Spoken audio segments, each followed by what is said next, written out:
This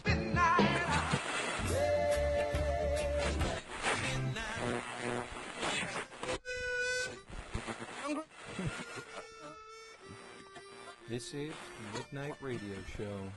Hello and welcome to the Midnight Radio Show Movie Monday edition. How you doing, gentlemen? I'm sweaty. Yeah, it's really hot in here. It's hot. It's summer's here. I kind of want to take my pants off. Is that wrong? No. Okay. Yeah, it's actually welcome. Radio is one of the few mediums where you can take your pants off. I might. Do you think the guys in the shop would get weirded out if I just took my pants We off? can just hang. They don't look in here. Okay. At least I don't think they do. I think you should. Well, if they do, they'll get a show. Midnight Radio Show. Hello. So this is Pete. I'm joined always by John and Drew. Hello. Hello. So this is, you've heard us talk about movies before, but this is our real first inaugural Movie Monday, I would say. Basically, we are here. We are going to revisit movies that we think you should watch and are worth, talking about and delving into. So this week we picked one of my old favorites, and the gang here, we all watched it. It's good. It's one of those films that I feel like I can rewatch over and over again. And just so you know, if you're listening to this, we usually take a break or two during these podcasts. Up until the first break, it's spoiler free, so don't worry if you haven't seen the movie. We're just going to kind of chat about it generally, how we felt about it. After the first break, though, we're going to start getting dark and Dropping the hammer. Dropping the hammer. That's right, Drew. Yeah, you're welcome. So the movie we picked this week is L.A. Confidential. L.A. Confidential is a 1997 crime drama. It was directed by Curtis Hanson. It stars Kevin Spacey, Russell Crowe, and Guy Pearce. It's based on a novel by James Ellroy. It's set in 1950s Hollywood, and the plot follows the story of Ed Exley, played by Guy Pearce. And he's a newly promoted detective, and as he slowly learns about the deep corruption of crime and police alike and just how far it can go. Gentlemen, what did you think about L.A. Confidential? I love reading noir stories. I broke Black Lizard's Big Book of Pulp. Right. So it's like a bunch of those, like the Dames and the Black Dahlia and kind of shit like that. Right. And really cool noir stories. And I have to say, I've never seen L.A. Confidential before, and it scratched that itch in movie format. Absolutely. I mean, it was just the layers of the plot, and it's just like it didn't really focus on one crime. It was like a bunch of crimes happening while the main plot was taking place, which really helped purport the story forwards, which was really cool. I love it when a movie can do that, where we get to know the characters through little mini crimes and events that's happening to them, and then, it kind of crescendos into the main problem. And that was another thing, you don't see Guy Pearce in a lot of stuff today. Unfortunately. Except for The Time Machine. Yeah. or Memento. But I thought Guy Pearce was I thought he was one of the best. Yeah, it's more of a movie. Character role, which we don't get to see him in. Drew, what did you think? What did you think about Kim Basinger? That was one thing. It was.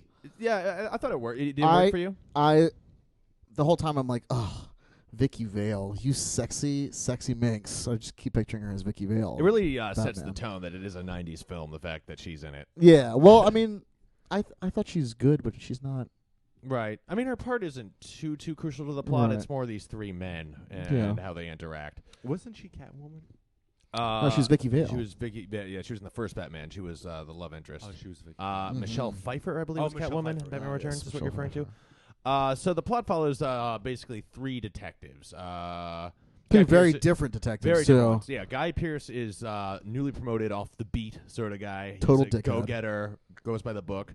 Then we have Russell Crowe, who's a bit more of a vicious, angry sort of cop, really out of control, loose cannon enforcer type. And then we have Kevin fucking Spacey, who's just Who's being just bad Kevin as fucking shit. Yeah, Spacey. who's corrupt. He's like always kind of pegging celebrities for different crimes, and he's kind of on To get the his social face. elite Wow. of up and coming city that will be Hollywood. Well, I think the best thing about the characters is you get to see, like, I'm going to put this in terms of, like, snow that hasn't been stepped in. Mm-hmm. You get to see, like, Guy Pearce, Bexley was his name? Ed Exley. Exley. Exley, who hasn't really been touched yet. Like, he's that kind of pure white snow that's just fallen, and he hasn't really been touched yet.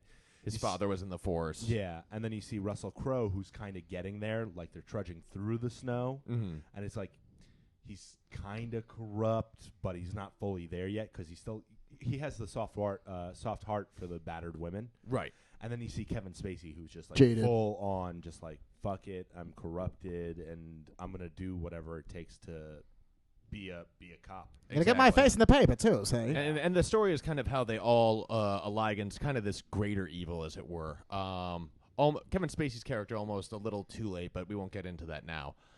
What do you guys think of the opening sequence, the Christmas party, jail sequence, the bloody Christmas?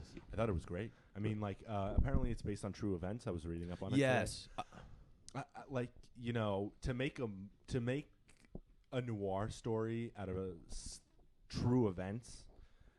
And kind of twist your own story around. And I imagine a lot of these great. noir stories are based on true events. Just Hollywood was a very messed up place. It was very dark. Yeah, yeah. What was that one movie? It was you had the Black Dahlia, and then you had Waiting for Superman, or there was some kind of another movie. one of those. I mean, it was just That was a doc, Waiting for Superman. What? That was a doc about education, I think, Waiting for Superman. Yes, it was. No, there was some movie. It was like it's set in like 1940s, 50s Hollywood, where it's like really dark and Gangster Squad. No. Sorry. It's just I love that tone because we didn't really see that here in New York.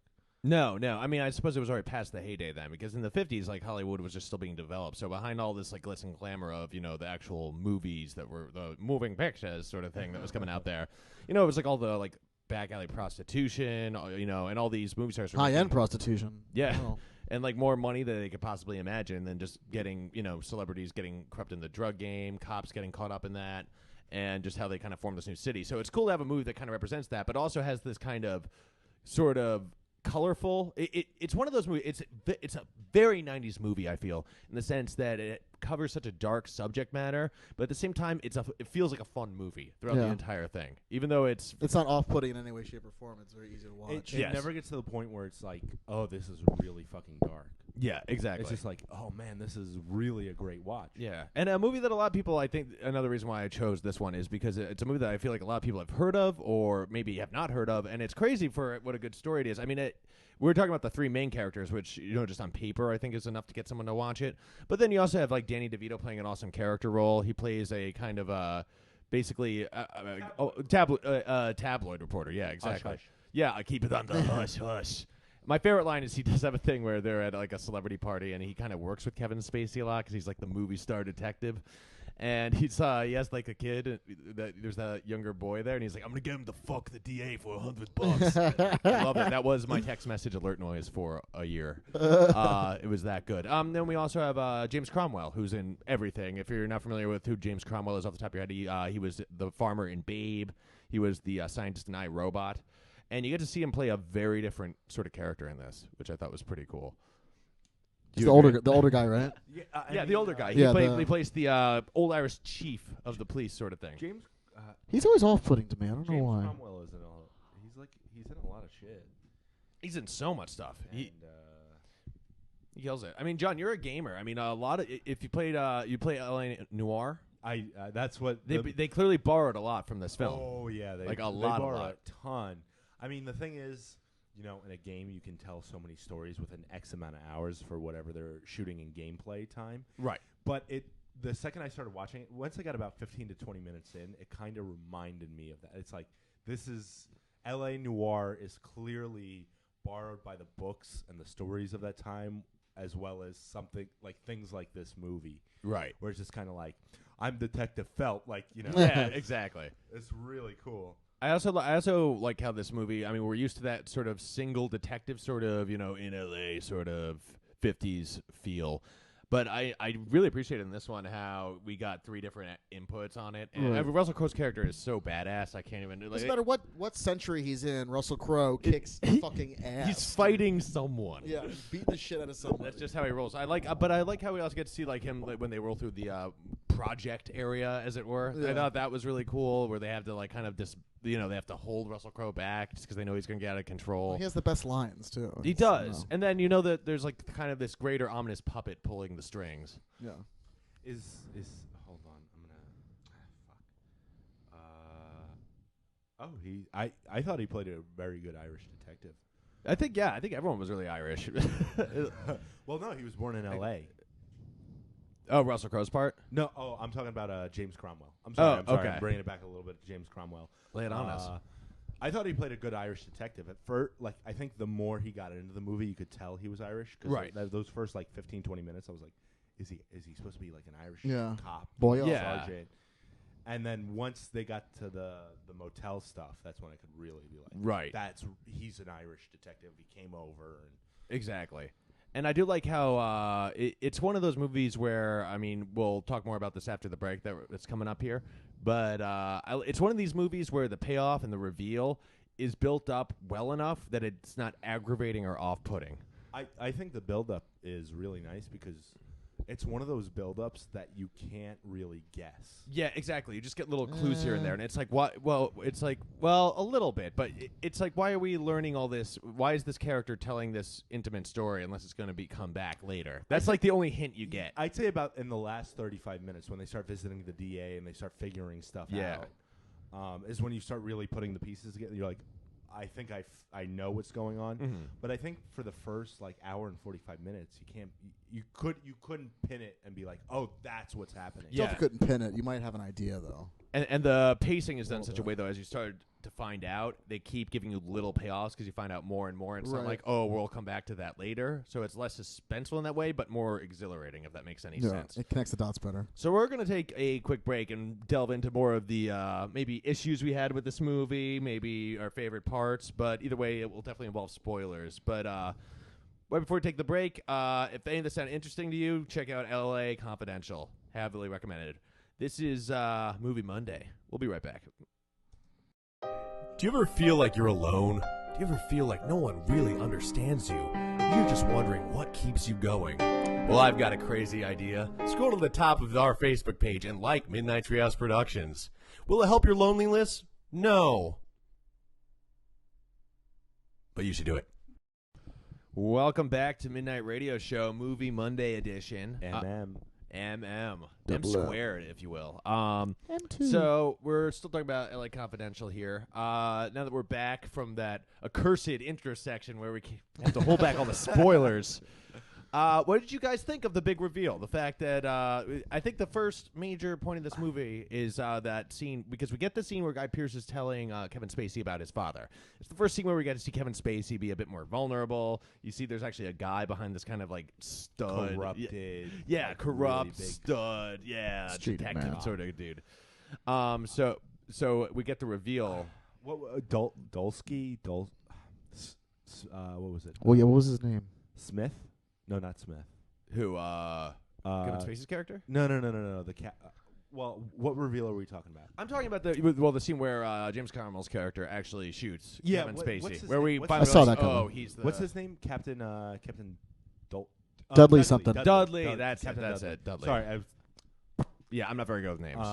When you find out Captain Dudley's like trying to fill the power gap, Right. where when the lead mobster went to jail in the beginning of the movie in that intro sequence, you're like, that's when you first, and that's in the last 45 minutes in the movie where you're like, oh my god, like I finally, like he's trying to fill the void by all this corruption and power. Exactly. I thought it was a really good reveal because you don't really see it coming. Like, You don't see the cop shooting Kevin Spacey right you don't there. see a cop shooting another cop. Yeah, When because he's that corrupt. You know, and he's working on the personal case with Exley, and he's like, I just came back from archives, and he's just like, pew.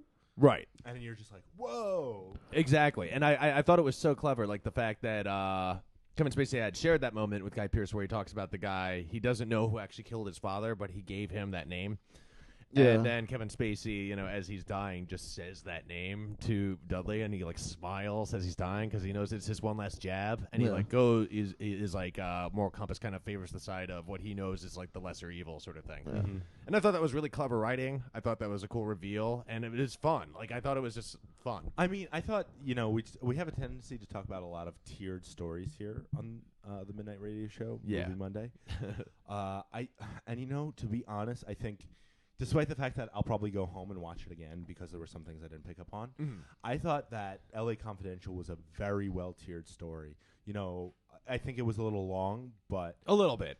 I mean, but you know what the thing is? They got all the storytelling they needed to do in 2 hours and 20 minutes. Uh-huh. And I think it was just tiered right. I mean, I think each character got enough screen time. I know what you mean. We meet each character at we get a perfect dose of them, and then it crescendos nicely. And it was kind of like what you were saying earlier, how we get to see them solving other little crimes, kind of get who they are with this backdrop of this larger problem obviously looming. And even the Night Owl crime in the movie, it ties into the whole overarching Which plot was a little really cool. Yeah, I love that. And it's almost like we didn't forget about the beginning of the movie. If you were enjoying that part, we're going to kind of season that in here. So it all kind of comes and together. the movie also had boobs, which was awesome in the first 20 minutes. With Kevin Spacey is wrestling the Hollywood couple when they rent the hotel bungalow. I think that's this massive amounts of reefer. Yeah, I love that. And he has like the cameraman like come in with him. I just love that. I love Make sure you get a shot of the lights in the background. It's so sleazy. I love that.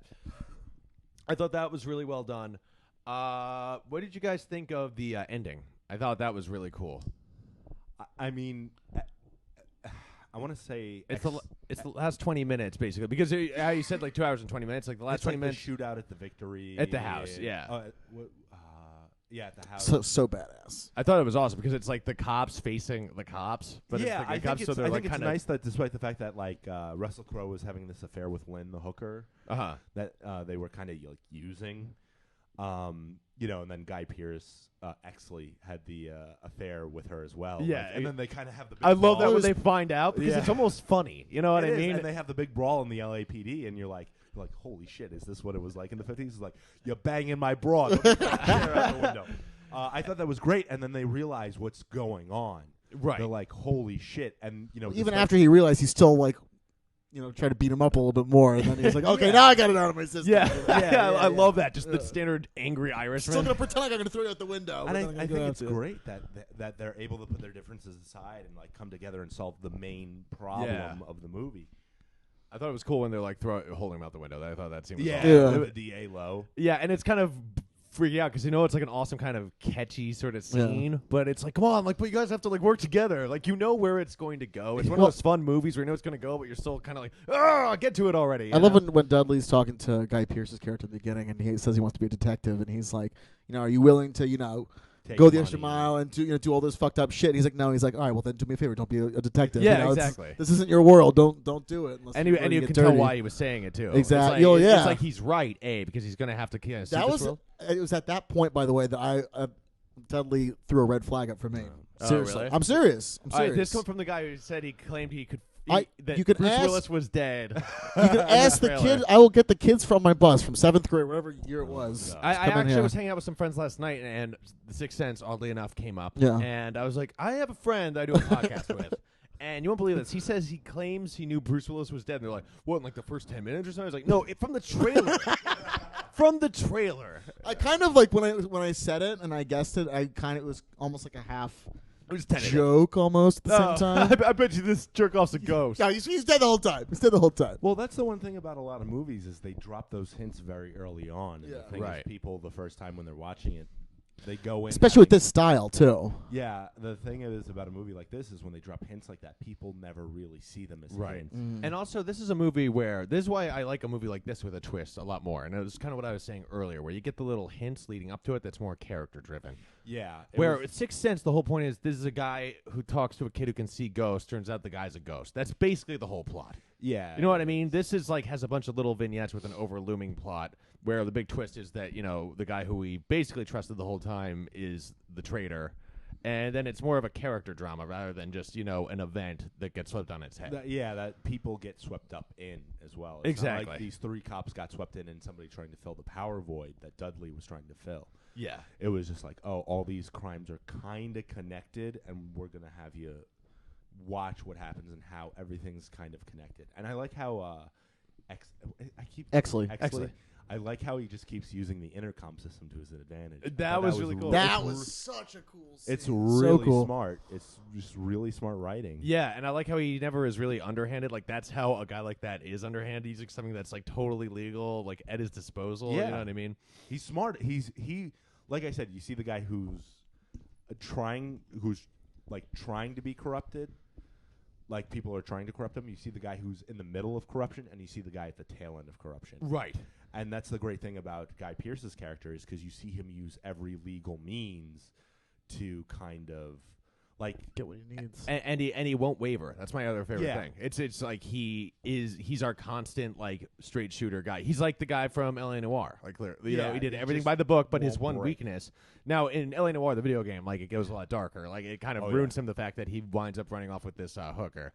In this one, it's more catchy and fun, and it's like it gets him in a fight with Russell Crowe, but they pull it together in the end. I mean, even when after they do the whole thing with the Mexican woman who was kidnapped, and you see them hunting down the three, like, I mean, pardon my language, but I mean, I think the movie was accurate for the time, like the Negroes. Yeah.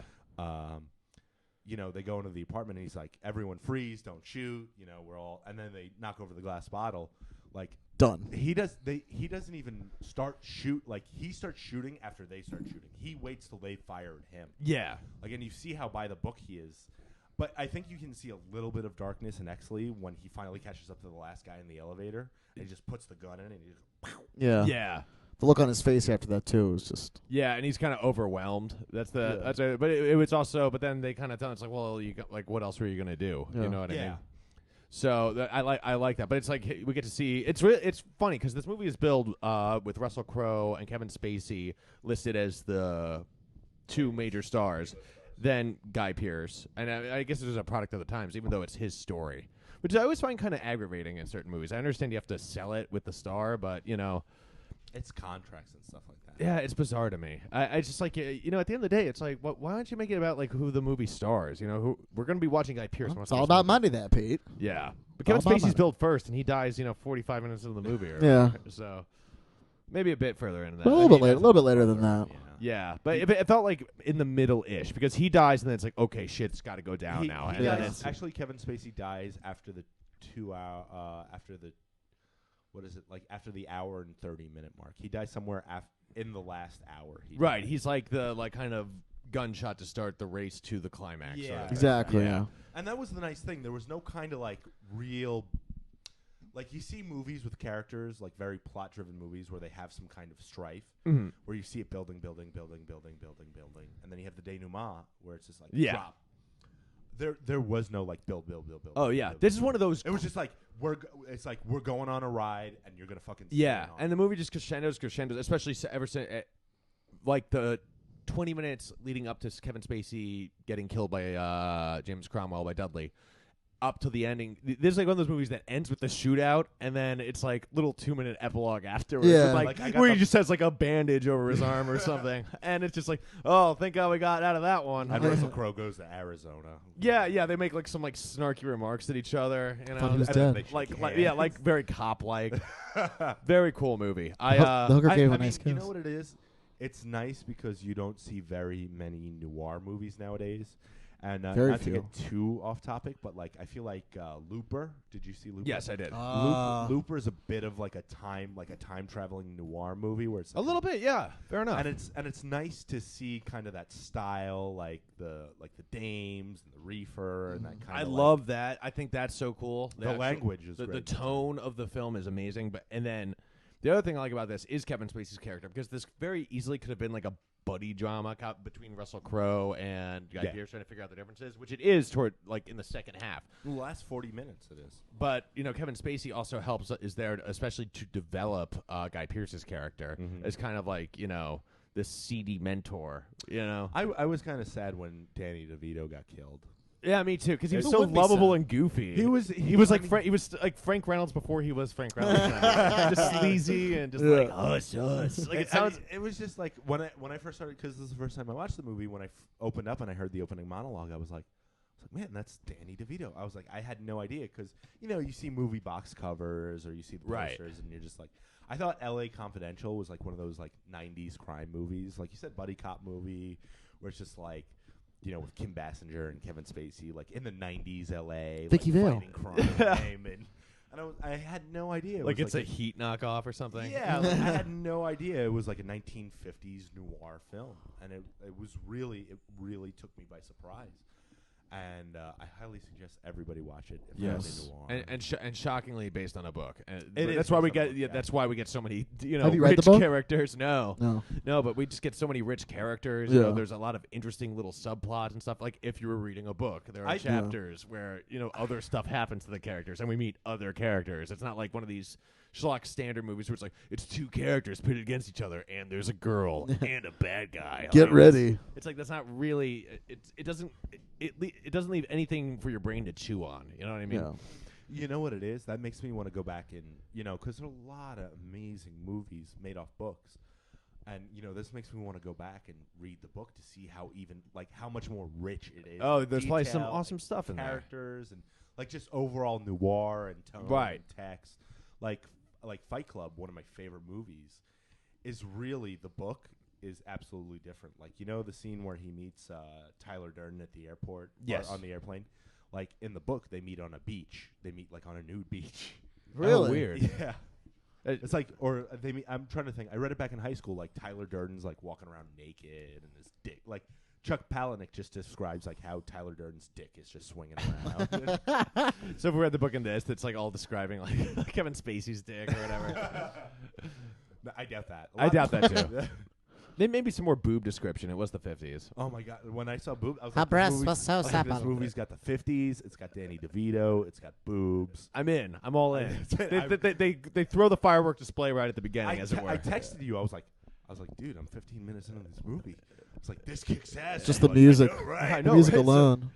It could use a little Christopher Walken. That could have been a nice little cherry on top. Yeah, and then but also it's like if we're going down that route, it's like, and it should have been directed by Quentin Tarantino, and Overall, though, I think it's a nice little sleeper of a '90s movie that people should check out. It didn't get a lot of not to go on too long, fanfare. I know we're probably ready to take a break here soon.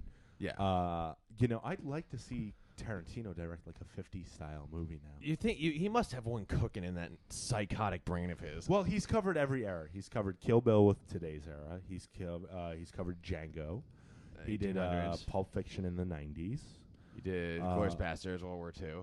Inglourious Basterds, World War II. He did Jackie Brown, 1970s. 70s. There's gotta be Reservoir Dogs, I think, is 90s too. So you kind of Reservoir like two Dogs, 90s. I'd say is 90s. Yeah. But I'd say, I'd love to see him direct like a noir crime thriller in the 50s. That'd be and cool. 40s. Or it'd be cool to see him like remake this movie. You know what I mean? But because I feel like it's forgotten enough. I feel like not enough people know about this movie, which is kind of why I picked it. It didn't get a lot of I fanfare. knew about it, but I'd never there was nothing there that made me be like, oh, click, watch, Exactly. It's just because the cover looks like kind of campy and noirish, but like it doesn't really jump out at you as much as like there's going to be a cool like 50s movie where it's like character driven and it has like a really good twist in my opinion. You know what the thing is too? I mean, the thing about the internet is, we talk about the internet a lot, is there are a lot of word of mouth things nowadays. It's just like people go to blogs, they post it to their Facebook, they post it to their Twitter, and it's just like, in the 90s that wasn't readily available for people to be like, man, L.A. Noire is such an awesome crime thriller. Right, like the internet had been out for like 2 years at that point. Yeah. Well, like the real internet, like browsers. Yeah. Yeah. And it's not like, I could tweet about L.A. Noire. It's like, not L.A. Noire, L.A. Confidential. Nowadays, it's like I saw the trailer for WiiLeaks. What is it? We Leak Secrets or We Give Secrets, like the WikiLeaks documentary. Oh, yeah. It's like I've seen it in like 3 places in the past week. Right. Maybe if LA Confidential came out today, maybe a little bit better, it'd be talked about. More buzz. More buzz. It'd be like, oh, check out this awesome. Because crime it was thriller so in the cool and 50s. different. Right. Yeah. And by that same virtue, I wonder if like Inglourious Basterds have been. Well, Tarantino's a poor example because no matter what he does, people are going to talk about People it. love that. People love him. Yeah, but like if you think of like another popular movie that came out recently that everyone, had a lot of buzz about.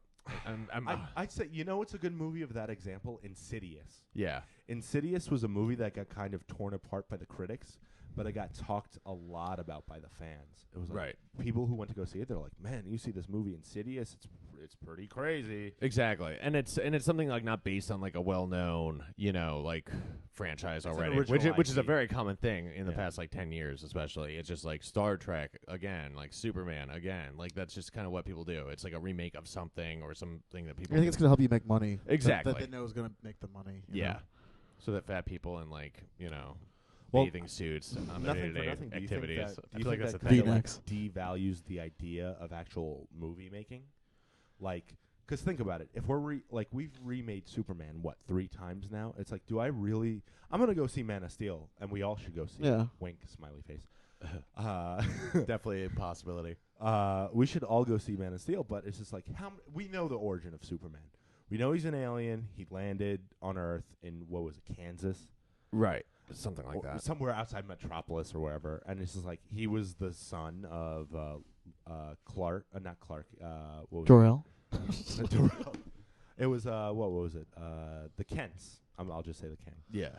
We know he's an alien. We know he eats sun, and we know he grew up with the Kents, and Yes. that's why he's called Clark Kent. It's like, I would have rather the new Man of Steel movie jumped right in. Right. Be like him drifting along, realizing that he's different than everybody, than saying like, hey, you came from a planet called Krypton and you eat sun. Yeah, we're just going to see the same schlock with some better action sequences. Yeah. You know But what Kevin Costner's in this one. Yeah. Who is Come he? on. Is he He like plays the his editor? dad. He plays Clark's dad. Is real dad or is alien dad? Because I heard Russell Crowe's his alien dad. Yeah, it's Russell Crowe plays his alien dad. And then Kevin Costner plays Costner his human dad. Okay. Sounds good. We should all, like anybody cares, we should all make a date to go see it. Oh, I think that's definitely in the works. We just need to come up with the time to do it. Yeah. Mm. You know, I'm going to forego the last break here, and we'll just kind of roll into the end here. I just want to hear criticisms, LA Confidential. Anything you didn't like about this movie? Anything that didn't sit right with you? Yeah. Lay it on it. Not enough to veto. We'll be back.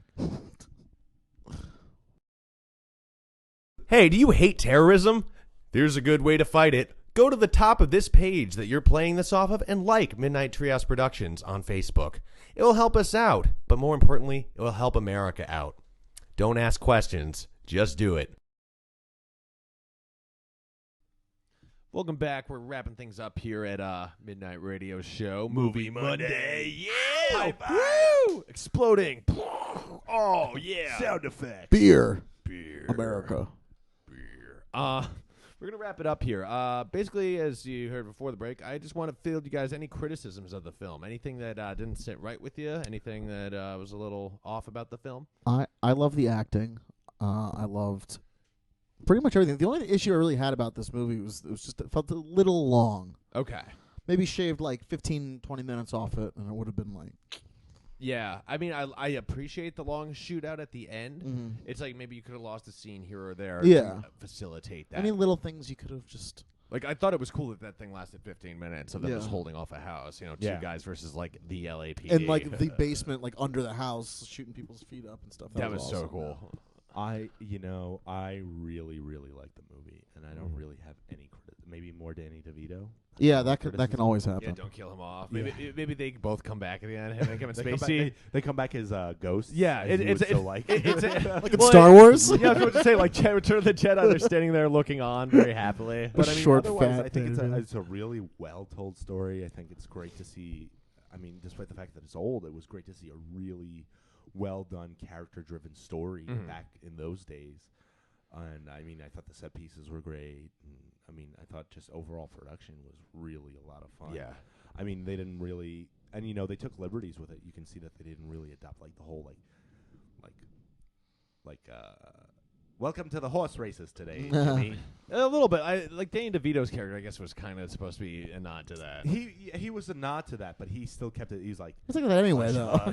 yeah, very. He was Frank Reynolds. yeah. I, mean, he's like, totally- I thought Danny DeVito was great, and you know what? Every character had a point. Like, Yeah. it wasn't like they never introduced characters that were like, hey, this is so and so character, and they're gonna play this role. It was just like every character had a foot in the door at some point for some reason. Right.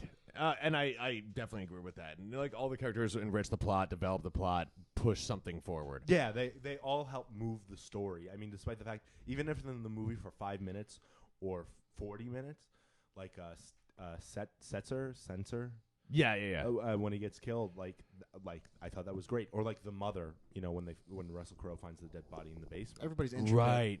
Everybody plays a role to the plot, and I thought that was really, really smart. And I thought it was cool, too, kind of when we were talking about, like, the era sort of being set up. I thought it was awesome how, like, the intro really sets us up. It's like the glamorous Hollywood 50s, and then we The see, music and like, the corrupt cops going at each other. There's the whole massacre, the Christmas Day massacre, or whatever they call it. Bloody Christmas. Bloody Christmas, that's what they coin it. And but I like how that's basically enough to kind of set the era, and then they don't have to keep harping on it, because eventually it becomes a story between characters that are compelling enough that this could happen in any time period. Yeah, I thought the corruption stuff was great because that's what it was like at the time. Yeah, it was just a cool backdrop. It was just like, hey, we're gonna show you. Like they set it up. They say, hey, the crime boss, he went to jail, and they're gonna say, well, the LAPD is corrupt, and then they show that the LAPD is corrupt, and then they're just like, They're just like, we're gonna run with it.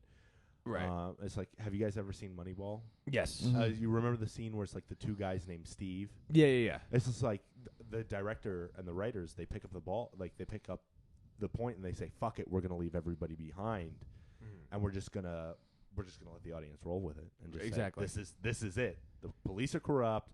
There's shit going down. It's insane. There's people fucking. There's tits." It's cool. It's one of those movies too. It's like the backdrop is really cool, and I like that. And it's like almost like the plot and the energy is so good, it makes me like that era more. And it's like, man, why didn't I live in Los Angeles in the 50s? I've always wanted to live in that era. I've always wanted to live in the 50s. Yeah, just wear a New York- fedora New and York not in the give a 50s, fuck. You know, just No like kinda, LA. You know, Not New York in the 50s. New York. Old school New York, yeah. what was it? Al Capone. Yeah. Well, no, Capone was a bit before that. Yeah, Capone was actually way before that. The golden days. He was in the 20s. He was a bootlegger. So Remember that special when they opened his vault? I think 50s LA for some reason is cooler than like 20s New York. 'Cause 20s New York, it's like you were an immigrant and you died, or you were like that. Those are your only two options. But you had a good looking I suit. think 50s LA would be great. I think It's like the glamour, like the faux glamour. Like everyone had like a new suit. They were like kind of settling this new city that would like where all the film was. Everyone was gonna be a star, you know. and that's the great Take thing a bus about out here, say. Yeah. That's the great thing. For those goddamn Hispanics moved in. No, I'm kidding. I mean, That you've was talked about, ironic. You've talked about LA Noire a bit, and I'm sure you've played it. You've played it, right?